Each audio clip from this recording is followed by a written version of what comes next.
안녕하세요. 저는 현재 서울에서 변호사로 일하고 있는 32세 김정우입니다.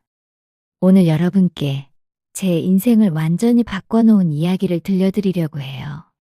큰일을 마치고 모처럼 쉬는 날, 뭔가 답답한 마음에 술 한 잔을 기울이며 누군가에게 제 이야기를 털어놓고 싶어 이렇게 시작해봅니다. 이 이야기는 제 인생 전부를 바꾼 저의 모든 것들을 뒤흔든 사연이에요. 취중 이야기를 가볍게 들어주셨으면 합니다. 1995년 10월 17일 화요일 오후. 저는 지금도 그날을 선명하게 기억해요. 유치원에서 돌아온 저를 맞이한 건 텅 빈 집이었어요. 엄마! 엄마! 아무리 불러도 대답이 없었어요. 평소라면 부엌에서 간식을 준비하고 계실 시간이었는데 그날만은 달랐어요. 냉장고 문에 붙어있던 자석들이 바닥에 흩어져 있었고 거실 탁자 위에는 어머니의 반지가 놓여 있었어요. 저는 그 반지를 꼭 쥐고 현관문 앞에 앉아서 기다렸어요. 해가 지고 어두워지고 아버지가 들어오실 때까지 말이에요. 정우야, 엄마는 잠깐 어디 가셨어? 아버지의 목소리는 떨리고 계셨어요. 하지만 5살 아이가 알 수 있는 건 하나뿐이었어요.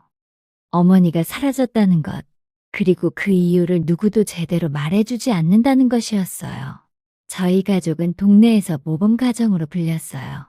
아버지는 중견기업 과장, 어머니는 교사셨어요. 단독주택에 승용차까지 있었어요. 1990년대 중산층의 표본 같은 가족이었죠. 하지만 집안은 달랐어요. 저는 종종 새벽에 부엌에서 나는 소리에 잠을 깼어요. 설거지 소리가 아니라 그릇이 깨지는 소리였어요. 문틈으로 보면 어머니가 혼자서 깨진 그릇 조각들을 상자에 담고 계셨어요. 표정은 보이지 않았지만 어깨가 작게 떨리고 계셨던 게 기억나요. 아버지는 완벽한 남편이자 아버지로 보이셨어요. 회사 행사에는 가족 사진을 들고 다니셨고 동네 모임에서는 우리 아내가 최고야 라며 자랑을 늘어놓으셨어요. 하지만 집에서의 아버지는 달랐어요. 말이 없으셨고 차갑게 식은 음식에도 불평하지 않으셨지만 그 침묵 자체가 압박이었어요. 어머니가 사라진 후 한 달 동안 아버지는 미친 사람처럼 찾아 헤매셨어요. 경찰서를 드나드시고 실종 신고를 내시고 어머니의 친구들에게 전화를 걸어대셨어요. 하지만 아무도 어머니의 행방을 알지 못했어요. 언제부턴가 아버지가 달라지기 시작하셨어요. 더 이상 찾아다니지 않으셨어요. 그리고 매일 밤 소주를 마시기 시작하셨어요. 할머니가 저를 데려가자고 하셨을 때 아버지는 고개만 끄덕이셨어요. 저마저 짐스러워 하시는 것처럼요. 그렇게 저는 시골 할머니 댁으로 내려갔어요. 시골 할머니 댁에서의 생활이 시작된 지 3개월째 되던 어느 날, 이상한 전화가 오기 시작했어요. 전화벨이 울리면 할머니가 받으셨는데 상대방이 말을 하지 않는 것 같았어요. 매주, 때로는 매일, 항상 저녁 7시경이었고 받으면 상대방은 아무 말도 하지 않고 숨소리만 들리다가 끊어졌어요. 처음엔 할머니도 성가셔하셨지만 시간이 지나면서 이상한 일이 일어났어요. 그 전화가 올 시간이 되면 할머니가 전화기 앞에 미리 앉아 계시는 거였어요. 전화가 오면 할머니는 받으시고 여전히 상대방은 말하지 않았지만 할머니의 반응이 달라졌어요. 그래, 나중에 통화하자. 마치 상대방과 대화를 나누시는 것처럼요. 어느 날 몰래 엿들어 보니 할머니가 혼자 중얼거리고 계셨어요. 많이 힘들지? 우리 정우는 잘 지내고 있어.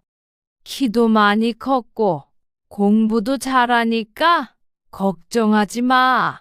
그제서야 저는 깨달았어요. 그 전화의 정체를요. 어느 날 전화가 왔을 때 제가 먼저 받았어요. 숨소리만 들렸어요. 하지만 그 숨소리가 낯설지 않았어요. 혹시 엄마? 상대방이 움찔하는 소리가 들렸어요. 숨이 가빠지는 소리도 들렸어요. 그리고 작은 흐느낌이 새어나왔어요. 엄마 맞죠? 하지만 전화는 끊어졌어요. 할머니가 뒤에서 저를 끌어안으셨어요. 할머니도 알고 계셨죠? 그 전화가 엄마라는 거? 할머니는 고개를 끄덕이셨어요. 그날 밤 저는 잠들지 못했어요. 어머니가 살아계시다는 것, 그리고 계속 저를 지켜보고 계셨다는 것. 하지만 여전히 돌아오지는 않으신다는 것이요. 왜일까요? 살아계시면서 저를 그리워하시면서 왜 돌아오지 않으시는 걸까요? 할머니는 저를 위해 모든 것을 포기하셨어요. 농사일도 줄이시고 제 교육에 모든 것을 쏟으셨어요. 저는 그 사랑에 보답하려고 열심히 공부했어요. 고등학교 3년 내내 전교 1등을 놓치지 않았고 모든 모의고사에서도 서울대 법대 합격권이었어요. 친구들이 장래희망을 물으면 저는 변호사라고 답했어요. 정의를 실현하고 싶어서라고 말하기엔 너무 거창했지만 솔직히 진실을 밝혀내고 싶었어요. 제 인생의 가장 큰 진실을 말이에요. 2010년 저는 서울대 법대에 합격했어요. 할머니는 동네 사람들에게 자랑하고 다니셨어요. 대학 4년 동안 저는 법학을 공부하며 변호사의 꿈을 키웠어요. 2014년 졸업 후 로스쿨에 진학했고 2017년 변호사 시험에 합격해서 2018년 드디어 로펌에서 변호사로 일을 시작했어요. 변호사가 된 지 5년째 되던 2023년 그날도 평범한 하루였어요. 업무차 법원에 갔다가 제3분할 소송 재판을 잠깐 구경했는데 피고석에 앉은 한 여성이 눈에 들어왔어요. 처음엔 그냥 지나쳤어요. 하지만 뭔가 익숙한 뒷모습이었어요. 재판이 시작되고 판사가 판결문을 읽기 시작했을 때였어요. 주문. 피고는 원고에게 위자료 500만 원을 지급한다. 그 순간 피고석의 여성이 일어났어요. 그리고 절규했어요. 판사님, 전 피해자입니다.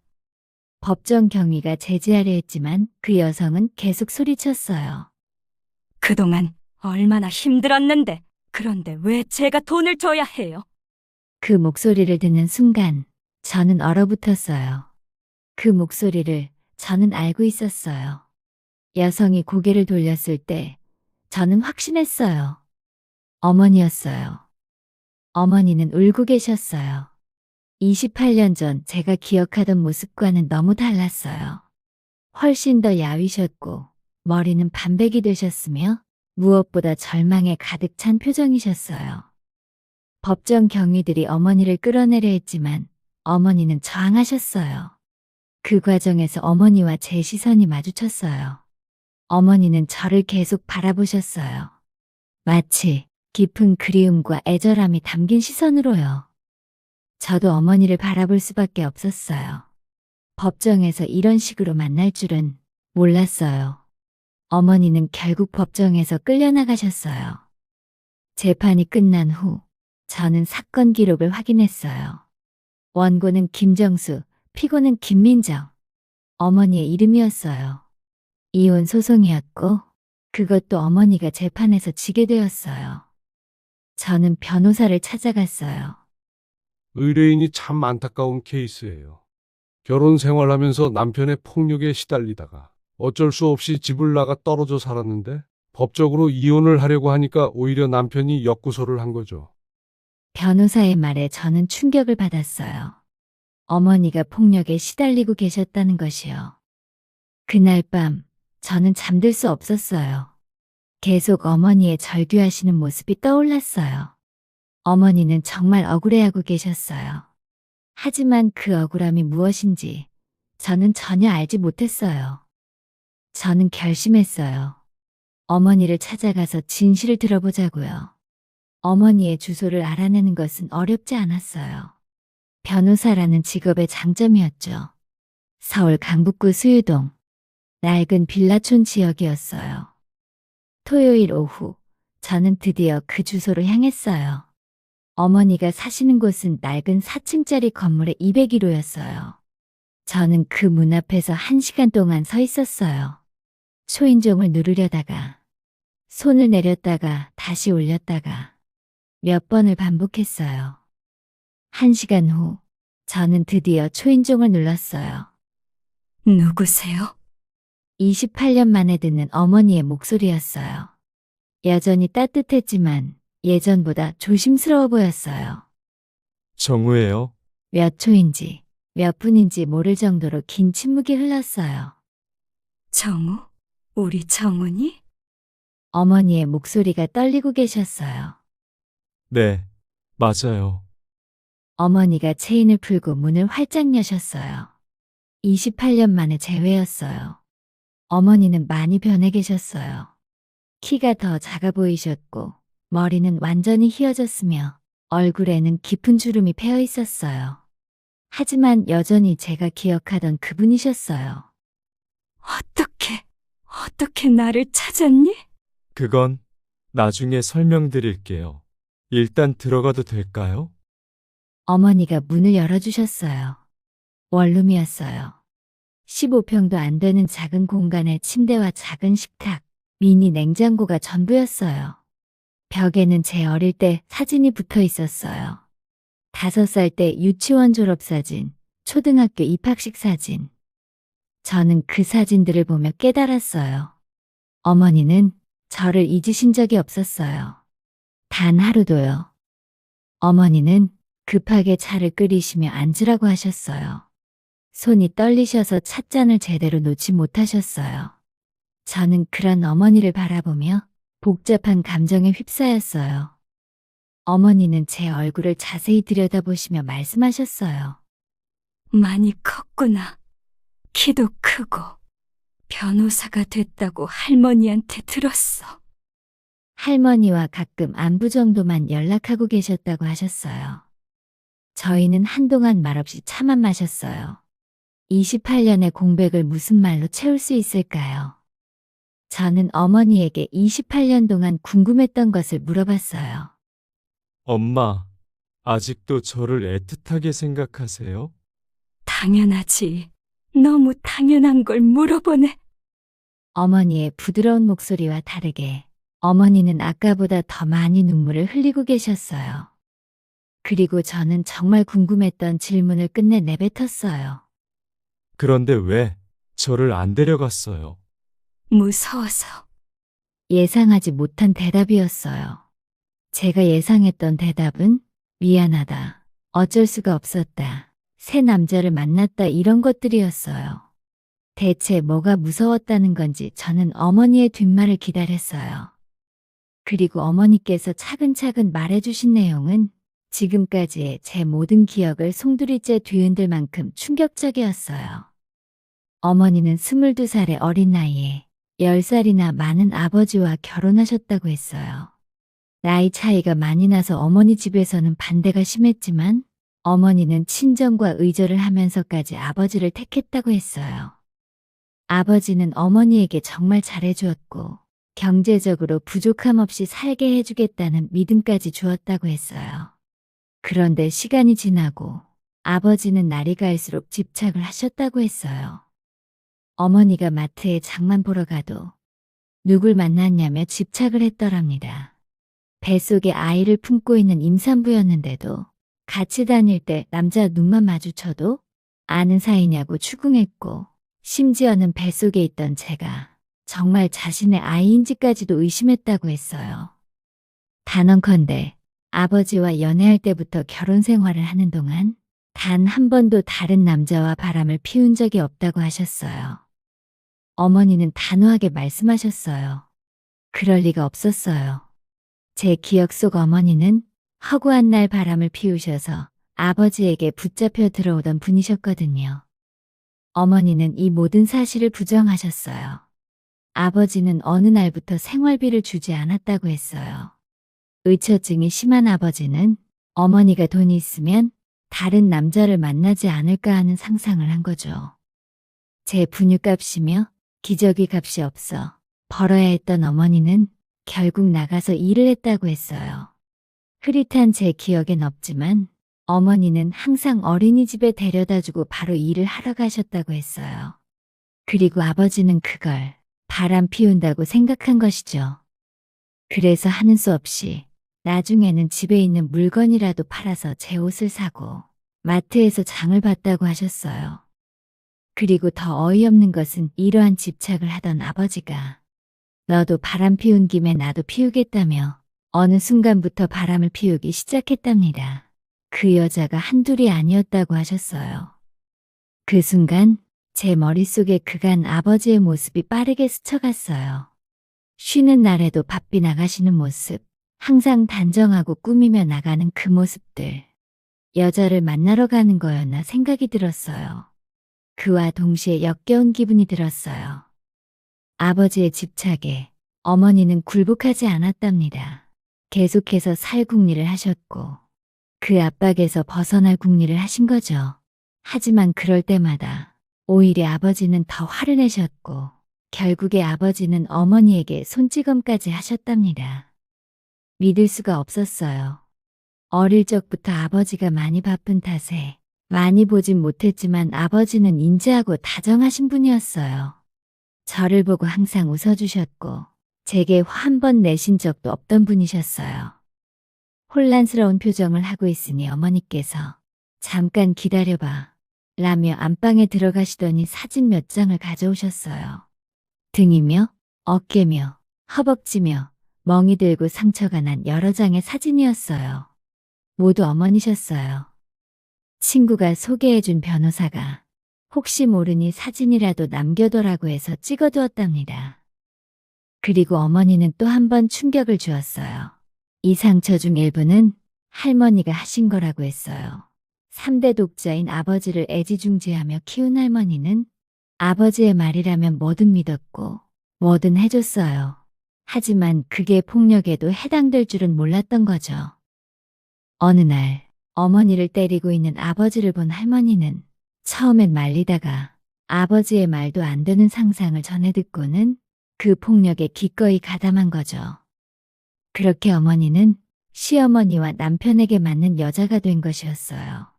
이게 바로 집을 나와야겠다고 마음을 먹은 결정적인 사건이었다고 했어요.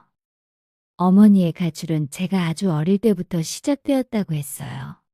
저는 기억이 나지 않을 만큼 어렸을 때였는데 그때는 저도 같이 데리고 나갔다고 하셨어요.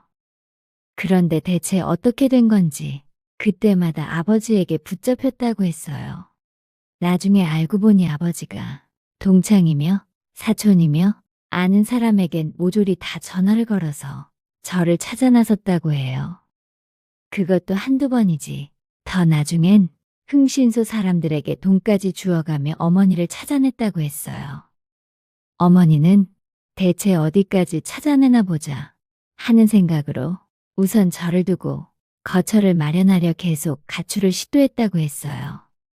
친정 부모님과도 연락이 끊겨서 도움을 청할 곳이 없었는데 그런 어머니를 딱하게 여겨 도와주신 분이 있었다고 해요.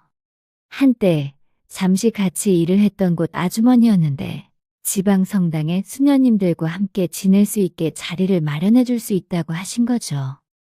어머니는 더 기댈 곳도 더 갈 곳도 없어 제안을 수락했다고 했어요. 저를 데려갈까 고민을 많이 했지만 당장 키울 여력이 없기도 했고 아버지가 어머니에 대한 집착만큼 저에 대한 집착도 커서 혹여나 보복이 두려워서 우선은 새로 가게 될 곳에서 자리를 잡은 후 다시 데려갈 생각이었다고 하셨어요.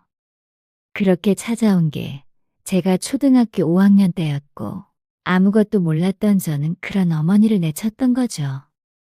혼자 떠나고 몇 번 아버지에게 잡힐 뻔한 위기가 있었답니다. 그러다 어머니 전화번호를 알아낸 아버지와 통화를 하게 되었는데 아버지가 이런 요구를 했답니다. 저를 죽일 작정이냐며 엄마 없는 아이 취급받기 싫으면 양육비 목적으로 매달 돈을 보내라고요. 안 그러면 제가 굶어 죽던 말던 신경 안 쓰겠다고 했답니다. 저를 빌미로 돈을 뜯어낸 거죠. 어머니 형편에 말도 안 되는 금액이었지만 어머니는 혹여나 저도 어머니처럼 당하고 살까 무서워서 매달 돈을 보냈다고. 그리고 그건 현재까지 진행형이라고 했어요. 불과 며칠 전에도 돈을 보냈다고 했어요. 제가 지금까지 아버지에게 지원을 잘 받으며 자랐다고 생각한 게 알고 보니 거의 어머니의 돈이었던 거죠. 그렇게 아버지는 저를 볼모로 삼아 무기로 사용했고 어머니는 제게 돌아올 수도 저를 완전히 떠날 수도 없이 아버지의 소나귀에서 벗어나지 못하고 계셨던 거죠. 어머니는 이런저런 일을 하시다가 지금은 백화점 청소 일을 하고 계신다고 하셨어요. 너무 속상했어요. 가슴이 미어 터진다는 말이 이런 거구나 싶더라고요. 이 사실을 왜 몰랐을까? 우리 아버지와 할머니는 왜 제 기억을 왜곡했는지 너무 무섭고 억울하며 분노가 차올랐어요. 그리고 이 현실을 바로잡고 싶었어요. 아버지에게 사과를 받던, 당당하게 이혼을 요구하던, 소송을 걸던, 평생 도망만 다니는 어머니 인생을 다시 고쳐주고 싶었어요. 엄마 가요. 아버지한테 가서 제대로 이혼 요구하고 사과도 받아야죠. 어머니의 손이 덜덜 떨렸어요. 아마 생각만으로도 무서우신 것 같았어요. 어머니는 한참을 고민하시다가 이제 세월이 많이 흘렀으니 괜찮겠지 하며 알겠다고 하셨어요. 며칠 뒤 어머니께서 서울로 올라오셨어요. 저는 아버지 할머니께 미리 말씀드리지 않았어요. 말하면 저한테 핑계를 대실까봐 아니면 어떤 흔적을 지워버리거나 어머니를 먼저 찾아가 협박이라도 할까봐 알리지 않았어요. 대신에 저녁 식사를 하자고 찾아뵙겠다고 미리 말씀드려서 아버지와 할머니가 밖에 못 나가도록 했어요. 어머니와 약속한 시간이 되자 초인종을 눌렀어요. 인터폰을 본 아버지의 몸이 그대로 굳어버렸어요. 그리고 아버지는 곧 당황하셨어요. 저는 먼저 현관으로 가서 문을 열었어요. 어머니가 쭈뼛거리며 안으로 들어왔어요. 떨리는 손에는 이혼 서류 같은 봉투를 꼭 쥐고 계셨어요. 네가 여길 왜 와? 여기가 어디라고 네가 와? 아버지는 저와 어머니를 번갈아가며 보셨어요. 당황과 분노가 섞여 보였어요. 할머니도 놀라신 건지 아무 말씀 안 하고 계셨어요. 저 엄마한테 다 들었어요. 아버지가 그동안 엄마한테 했던 행동들 다 들었다고요. 듣긴 뭘 들어? 너 설마 저 미친 여자가 하는 말을 믿어? 이거 헛똑똑이네. 할머니가 폭행했던 증거들도 다 있는데 자기 변명 생각하지 마시고 이제 그만 엄마 놓아주세요. 제대로 사과하시고 이혼 서류에도 도장 찍으세요. 돈 뜯어내지 마시고요. 폭행? 그거 저 미친년이 자작극 하는 거야. 그리고 돈? 우리 집에 있는 거 팔아먹은 거 내가 그 정도도 못 봤냐? 아버지는 당황한 것도 잠시 태연하게 거짓말하더라고요. 그러자 어머니께서 떨리는 목소리로 말씀하셨어요. 당신이 나 때렸잖아. 그리고 당신이 생활비 안 주니까 어쩔 수 없이 그런 거지. 여기가 어디라고 와서는 남편이 얘기하는데 따박따박 대들어. 처음 본 아버지의 모습이었어요. 흰자가 잔뜩 충혈되어서 목에 핏줄까지 세우며 화를 내더라고요. 그 모습이 무서워서 심장이 쿵쾅쿵쾅 뛰었어요. 당신한테 더 이상 돈 못 줘. 이제 정우 잘 사는 거 보게 되었는데 더 줄 이유 없어. 돈 돌려달라고 안 할 테니까 서류에 도장만 찍어줘. 돈 못 준다고? 이야, 내가 더 입히고 더 먹이고 살게 해줬는데 그것도 못 줘? 넌 시어머니 생각도 안 하냐? 저 노인네 다 늙어서 애새끼 키워줬는데 노후 자금도 못 줘? 정우는 당신이 키워야지. 당신이 아빠잖아. 넌 나한테 해준 게 뭔데? 난 결혼할 때 욕만 먹고 한 푼 안 보태줘서 내가 그동안 모아놨던 돈 다 털어서 이 집도 마련한 거였어. 당신 돈으로만 산 거야? 나도 보탰어. 그리고 이 집은 내가 사자고 했어. 당신이 그렇게 하자고 했으니까 산 거잖아? 그래, 보태긴 보탰지. 그 해픈 씀씀이 연애할 때 알아봤어야 했는데 그 정도로 돈이 없을 줄은 몰랐지. 알았으면 애초에 당신이랑 결혼 안 했어. 이 미친 의처증 정신병자. 보자 하니까 막 나가네. 아버지를 말릴 수가 없었어요. 두껍게 뻗은 아버지의 손은 순식간에 어머니 뺨을 내리쳤고요. 아버지에 비해 한없이 작은 어머니는 그대로 쓰러지셨어요. 그런데 더 화가 풀리지 않았는지 아버지는 쓰러진 어머니의 다리를 밟았어요. 이 미친년이 말 잘 듣다가 왜 지랄이야? 어디서 때를 쓰고. 저는 제가 몰랐던, 아니 철저히 숨겨왔던 아버지의 악마 같은 모습을 보자 더는 참을 수가 없었어요. 어머니를 무자비하게 공격하는 아버지를 저는 강하게 밀어냈어요. 이 상황을 정리할 수 있는 사람은 저뿐이었어요. 저는 거실 한쪽에 숨겨두었던 핸드폰을 꺼내 들었어요. 혹시 증거가 필요한 순간이 있을까 싶어 동영상 녹화를 했는데 이게 유용하게 쓰일 차례였어요. 항상 저 똑똑하다고 자랑스러워하시고 좋아하셨죠? 네, 저 똑똑합니다. 아주 똑똑하게 이번 사건 맡을 거예요. 법정에서 뵐게요. 저는 그대로 어머니를 모시고 집에서 나왔어요. 그리고 이혼 소송과 동시에 폭행까지 얹어 아버지를 상대로 소송을 걸었어요. 지금까지 어머니께서 아버지에게 보낸 돈들, 아주 오래전이지만 아버지와 나누었던 문자, 결정적으로 폭행 동영상까지 모두 모았어요. 몇 달간의 싸움 끝에 어머니는 승소할 수 있었고, 어머니는 위자료와 재산 분할까지 받을 수 있었어요. 그리고 재판을 준비하다가 알게 된 건데, 아버지께서 회사 돈을 개인적으로 유용한 사실이 있더라고요. 그것도 아주 오래전부터 꽤 많은 돈을요. 그래서 현재 저는 아버지를 상대로 업무상 횡령죄를 물으려 재판을 준비하고 있어요. 그동안의 판례를 살펴본다면 몇 년간 징역을 살 것 같아요. 한때 저를 사랑했던 아버지. 하지만 이제 아무 상관도 없어요. 도망 다니고 숨어 지내던 어머니의 고단한 인생에 비하면 그까짓 몇 년 징역살이 같은 건 너무나도 약한 것이니까요. 현재 저는 어머니와 단둘이 살 전셋집을 구해서 살고 있는 중이에요. 어머니는 오래전 아버지에게 맞은 후유증으로 제대로 치료를 받지 못해 계속 치료받으러 병원에 다니고 계세요. 저는 어머니께서 나으실 때까지 그리고 그 후에도 쭉 어머니를 보살필 생각이에요. 그건 너무나도 당연한 것이니까요. 지금까지 못했던 효도 어머니가 진절이 날 정도로 할 생각이에요. 너무 늦었지만 지금이라도 제대로 된 진실을 알게 되어서 다행이고 이 또한 운명이라고 생각해요. 어머니와 함께 지낸 지 6개월 정도 됐을 때의 일이에요. 어머니가 작은 꽃집을 차리고 싶다고 하시더라고요. 평생의 꿈이었다고 하셨어요. 엄마, 정말 꽃집 하고 싶으세요? 어머니는 미소만 띄우시고 말씀은 없으셨어요. 저는 곧바로 어머니를 위해 작은 꽃집을 마련해드렸어요. 동네 상가 1층에 작지만 햇살이 잘 드는 곳이었어요. 꽃집 개업 첫날, 어머니는 정말 행복해 보이셨어요. 28년 만에 보는 진짜 미소였어요. 가끔 어머니의 꽃집에 들르면 손님들이 말해요. 여기 사장님은 정말 행복해 보이세요. 그럴 때마다 어머니는 미소를 지으세요. 28년 만에 되찾은 진짜 미소를요. 그리고 저는 매일 어머니께 안부 전화를 드려요. 얼마 전에는 어머니가 이런 말씀을 하시더라고요.